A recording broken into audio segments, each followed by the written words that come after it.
Salutations! I'm your host, Cassidy Dzoole, and I have some very important details that you should really catch up on.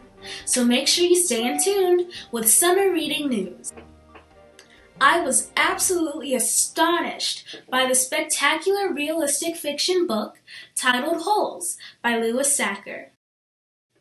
This fantastic novel will not only give you chills, but it will also really tug at the heartstrings while brilliantly describing the epic journey that Stanley Yelnats has to take.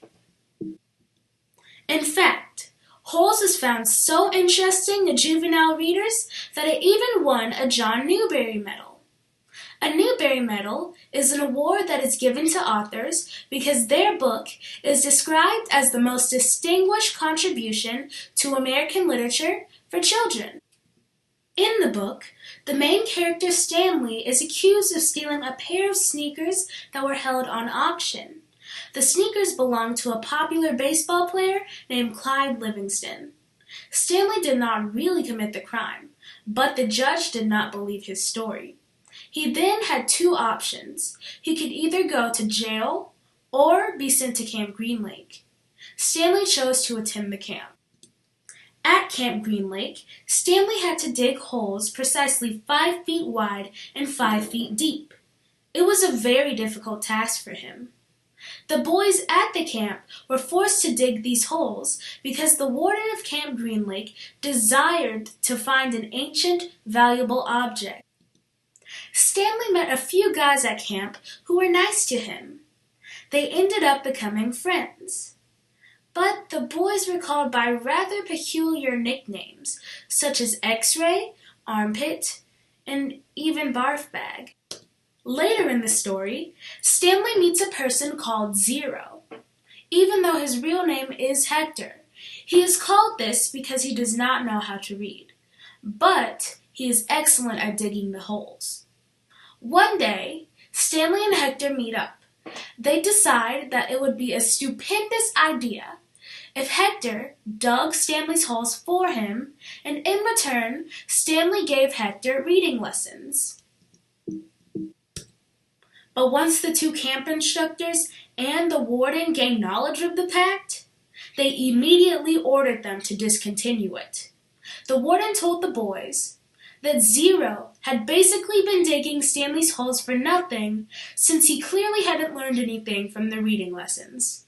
At that moment, Hector decided that enough was enough. His mood went from calmness to fiery and raging anger. He stormed out of the camp and didn't return. The next day, Stanley finally gathers up enough courage and decides to go out and get his best friend back. Eventually, they meet again, and their journey together begins. The theme of the story is, we are better off on our adventures with our loving and supporting friends. Stanley and Hector were always there to help each other out. And when you think about it, if Stanley hadn't been there for Hector, or if Hector hadn't been there for Stanley, they both would have been even more miserable at Camp Green Lake.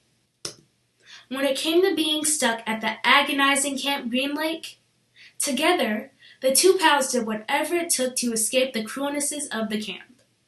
Even if it meant that they had to conquer grueling mountains, they stuck together and got the job done. I adore this classic and would definitely recommend it to others because it takes you through many twists and turns.